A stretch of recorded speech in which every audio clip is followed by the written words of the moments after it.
Baiklah, semangat pagi. Assalamualaikum warahmatullahi wabarakatuh. Waalaikumsalam warahmatullahi wabarakatuh.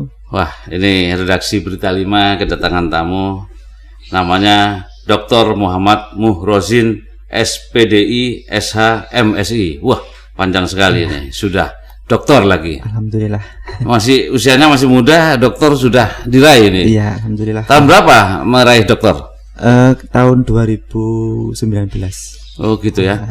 Ini banyak berkecimpung di dosen juga ya, Pak Muhrozin. Ya, alhamdulillah. Selain dosen juga ada panti asuhan ya. Kita mengasuh anak yatim piatu, terlantar dan duafa. Gitu. Ya. Ada berapa anak yatim piatu yang diasuhnya? Kita ada 35 anak. 35 anak. Itu dari ada yang terlantar, tidak punya akte sama sekali. Jadi kita uruskan mulai nol. Oh, tapi bisa ya untuk mengurus akte itu? Alhamdulillah kita kerjasama dengan Dispenduk Capil, ya dengan pengadilan karena anak terlantar. Alhamdulillah bisa. Ya. Tepatnya di mana sih panti asuhan itu? Kita berdomisili di Perumahan Dosen Untak Surabaya. Kebetulan saya juga ngajar di Untak dan di Perumahan Dosen itu kita ada 2 rumah, itu ada 4 kapling lah. Untuk asrama anak-anak itu. Alhamdulillah. Hebat, kelihatannya semakin berkembang ya. Iya, alhamdulillah. Atau masih ada tempat jika ditambah dengan anak baru? Masih, kita alhamdulillah ada beberapa rumah warga yang kita tidak usah ngontrak. Kita banyak. Sampai berapa maksimal misalkan? Sampai ratusan gitu? Ya, ratusan bisa. Namun bisa, kita memang yang tinggal ini khusus untuk anak yatim piatu yang terlantar dan duafa. Adapun yang ngaji itu juga banyak, kita ada 100 lebih yang hanya ngaji, itu dokternya mulai habis maghrib sampai jam 9 pulangnya itu. Kegiatannya apa saja dalam sehari-hari di panti asuhan itu?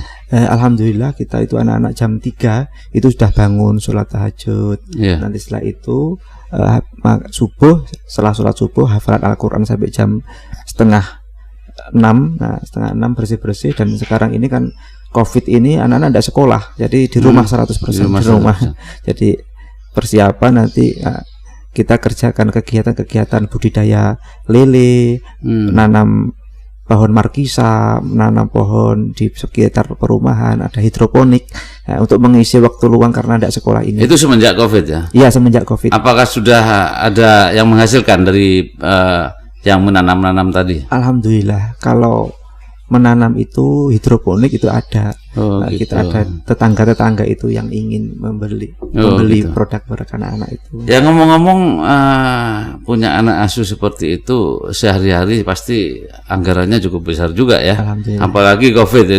Di rumah saja kan makannya ya lumayan. Betul, betul. Dari mana saja anggaran diperoleh selama ini untuk membiayai anak asuh tadi? Iya. Jadi memang selama COVID ini banyak masyarakat takut ke rumah, takut keluar, sehingga kita kepada anak-anak itu kan setiap hari butuh makan. Saya juga ngajar, biasanya saya itu ceramah-ceramah ini ditutup semua karena ya COVID ini, undangan tidak ada ya. Tapi alhamdulillah kita ada agnia orang yang cukup memberi 1-2, alhamdulillah mencukupi untuk makan kita. Gitu. Nah, itu. Ini ceramah juga ya? Iya, ceramahnya ceramah umum atau sampai Jumatan segala macam? Ya, saya kan juga penyuluh agama Islam Kota Surabaya. Jadi ada jadwal khutbah, ada jadwal ceramah. Kita kan Kemenak ini alhamdulillah saya jadi penyuluh bidang narkoba, sehingga untuk penyuluhan bidang narkoba bekerjasama dengan BNN Kota Surabaya kita penyuluhan itu. Calon ini penyuluh ini ya, berarti ya. Alhamdulillah ya. Jadi seperti ini ya. Iya, jadi penyuluh ini yang dimaksud termasuk apa khusus ke upaya pencegahan narkotika atau bagaimana? Ya, kita kan penyuluhan bidang narkoba itu ada 3 memang kerjasama dengan BNN. Ada pencegahan, ada rehabilitasi dan pemberdayaan masyarakat. Rehabnya di mana? Kalau rehabilitasi kita kerjasama dengan Pondok Pesantren Al-Inabah, kerjasama dengan teman-teman BNN Kota Surabaya. Sedangkan yang paling banyak kita ya pemberdayaan masyarakat. Ya, kalau pendidikan tidak ya, pendidikan tidak karena kita cuman memberi informasi saja dengan bersama dengan Polrestabes Kota Surabaya dan BNN Kota Surabaya. Sudah melakukan apa saja kalau penyuluhan ini? terhadap kegiatan itu? Alhamdulillah selama penyuluhan kita itu dalam budidaya masyarakat, pemberdayaan masyarakat, kita membentuk Kampung Markisa. Jadi Markisa itu mari kita bersatu. Dengan adanya Kampung Markisa, masyarakat itu menanam pohon Markisa. Di samping menanam pohon Markisa itu ada filosofinya, ada singkatannya, yaitu mari kita bersatu. Masyarakat bersatu sehingga mencegah peredaran narkoba di kota Surabaya. Jadi buahnya Markisa, itu betul. Tapi dengan Markisa itu singkatannya menjadi mari kita bersatu. Wah, hebat sekali itu. Jadi dengan adanya Markisa itu ikon kita, kampung kita, sehingga orang-orang senang dengan tanaman Markisa, menjadi sejuk lahannya, kampungnya, dan itu menjadi ikon wisata sehingga masyarakat datang melihat Markisa, dan teman-teman itu juga bisa mengangkat perekonomian warga. Gitu. Ya, alhamdulillah seperti itu. Warga sekitar ya. Iya. Apakah sampai menjangkau ke wilayah lain, misalkan kecamatan lain gitu? Oh, ini belum.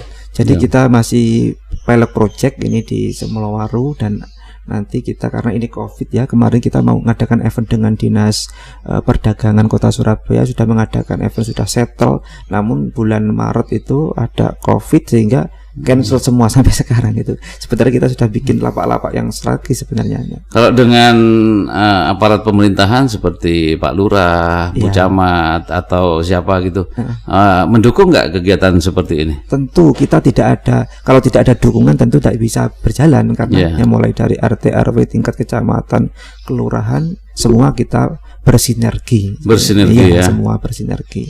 Apa juga bersinergi dengan komunitas lain gitu? Sementara belum. Jadi kita memang masyarakat dari warga untuk warga, dan dari masyarakat untuk masyarakat itu. Iya. Kalau tadi anak asuhnya itu dari usia berapa sampai berapa tadi? Jadi kita kalau anak asuh itu ada mulai dari bayi, anak dibuang terlantar itu, yang tidak punya kedua orang tuanya dibuang gitu, kita terima semua, kita terima, dan maksimal ya sampai kuliah, insya Allah. Sampai kuliah kita kuliahkan. Apa sudah ada yang kuliah itu? Ada, sudah ada yang kuliah, dan kita ketika kuliah kita ajari sampai mereka mandiri. Sehingga diajari internet marketing, sehingga anak-anak itu benar-benar mandiri, karena orang tuanya sudah tidak ada, keluarganya tidak ada. Kita bekali semua, baik spiritual maupun emosional maupun pembiayaan dalam kehidupan sehari-hari. Kalau yang hataman itu apa, ada yang sudah hatam? Oh, Al-Quran. Jadi kita hafal maksudnya. Al-Quran, ya. Ada anak yang hafal Al-Quran, dan kita memang spesifikasi anak itu ada menjadi bintang. Jadi pertama bintang kelas. Kalau tidak jadi bintang kelas ya bintang lapangan. Ada yang kita alati untuk senengane itu di sepak bola ya kita. Ada yang hafalan juga ada. Jadi mereka itu sesuai dengan minat dan bakatnya. Iya. Selama ini begitu. Selain penyuluhan terhadap bahaya narkotika tadi, ini rupanya ada air juga ini. Iya. Air apa namanya ini? Ini air minum syar'i. Syar'i. Iya. Apa sih keunggulannya? Ini air minum syar'i ini adalah salah satu air produk ya, dari santri juga. Anak-anak ini ketika proses dalam menjadi air ini demineral. Jadi air itu mineral dan demineral. Demineral itu lebih dalam lagi peprosesannya, seperti kita kalau ngayak pasir itu diayak yang lebih kecil lagi demineralnya. Gitu. Dan selama proses itu membutuhkan waktu lama, dan selama proses itu kita bacakan Al-Quran. Jadi ada murotal ayat-ayat kursus, sehingga di dalam kandungan air ini juga ada murotalnya. Gitu. Murotal Al-Quran. Alhamdulillah ini kegunaannya juga untuk kesehatan dan untuk ru'yah mandiri. Ru'yah mandiri ya. Mandiri. Ini termasuk untuk penetralisir atau bagaimana? Iya. Jadi untuk penetralisir detoksin. Iya, detox itu, dan seiring dengan kalau minum seminggu atau 2 hari aja sudah terasa badannya, insya Allah sudah terasa. Tapi selama 2 hari harus minum terus. Ya, minum. 1 hari berapa botol kira-kira? Ini ya seperti biasanya, cuman mengganti air minum ini saja. Berarti dengan mengkonsumsi ini air minum biasa sudah tidak dipakai lagi ya? Iya, harus ini total ya. Total. Itu cara untuk detoksi. Tapi kalau minum sekali ini rasanya beda dengan kalau jangan minum ini dengan yang lain. Ini seperti angin jadi seperti seger gitu. Apa bisa dimasukkan di kulkas? Bisa. Atau menjadi hangat gitu? Iya, nggak masalah ya? Nggak masalah ya. Gitu. Tidak merubah struktur dari komposisi air ini. Jadi untuk melancarkan peredaran darah fungsinya ya, Iya, ini insya Allah berarti ya. seperti itu. Mendorong seperti itu. Iya, insya Allah. Selain itu, apalagi nih Mas Muhrozin ini, dokter yang masih muda Saya ini. juga penulis buku. Oh, penulis buku. Ya, alhamdulillah ini buku saya yang ketiga ini tentang Wonderful Sakinah. Apa sih di dalamnya? Ini Wonderful Sakinah itu bagaimana membahas rahasia membangun keluarga sakinah, mawaddah, warohmah. Oh, Jadi gitu. tipnya di sini ada duit 1 juta. Jadi di sini ada duit 1 juta membangun keluarga sakinah, mawaddah, warohmah itu duit 1 juta. Bukan berarti duit 1 juta itu uang 1 juta ya. Ya, duit ya. itu singkatan. Oh, gitu. D itu doa. Nah, U-nya usaha, I-nya iman, T-nya takwa, duit. 1 juta itu setia, jujur, dan tabah. Jadi doa, usaha, iman, takwa, setia, jujur, dan tabah adalah kunci bagaimana membangun keluarga sakinah, mawaddah, warohmah. Dan selebihnya ada di buku ini, bagaimana mengatasi masalah tanpa masalah, bagaimana memparadigma Al-Quran dan lain sebagainya. Insya Allah buku ini sebagai bisa untuk pakai ini dan sudah terbit di beberapa toko buku ya. Utamanya bagi yang baru berumah tangga gitu ya, mungkin ya. Meskipun sudah berumah tangga, untuk membingkai rumah tangga yang harmonis sesuai sunnah Rasul itu juga bisa untuk ya. Atau belum menikah pun bagaimana mencari sosok pendamping yang supaya serasi, supaya menjadi imam bahagia dunia akhirat, itu juga ada di dalam buku ini. Kalau saya sih beda, saya punya tulisan juga terkait dengan itu. Jadi ketika biasanya orang habis akad nikah, saya biasanya buat tulisan seperti itu. Jadi intinya begini, ketika orang melakukan akad nikah, otomatis disaksikan oleh ratusan, bahkan mungkin ada yang ribuan. Nah, dengan begitu, ketika nanti ada cekcok dan lain sebagainya, ingat, Anda disaksikan oleh banyak orang. Jika Anda berbuat salah, Anda harus minta maaf kepada yang menyaksikan itu. Kalau saya begitu, mungkin kurang betul begitu. Seperti itu. Kita juga bahas tentang itu, bagaimana walimatul urus, mengapa kok persepsi pernikahan itu disunahkan. Ya karena itu, karena sebagai saksi semakin banyak yang datang, semakin banyak saksi yang akan mendoakan. Makanya doanya kan barokallahu laka wa barokallahu itu. Bainakuma bi khair, itu kan artinya seperti itu. Jadi ini untuk mencegah jangan gampang bercerai dan lain sebagainya ya. Saya melihat banyak sih baru nikah 2 tahun, 1 tahun bahkan yang muda-muda itu langsung cerai. Punya anak 1 cerai, punya anak 2 cerai. Gimana sih kiat-kiatnya minimal yang titik yang paling poin terpenting lah? Makanya membangun rumah tangga tidak seperti membangun rumah yang bertangga. Kalau rumah yang bertangga itu yang penting ada uang pasti beres, kan? Tapi kalau membangun rumah tangga itu harus ada, tidak hanya ada uang, juga ada ilmunya. Termasuk ilmunya di dalam sini. Termasuk ilmunya ya tadi yang saya sebutkan tadi, duit Wonderful Sakinah ya.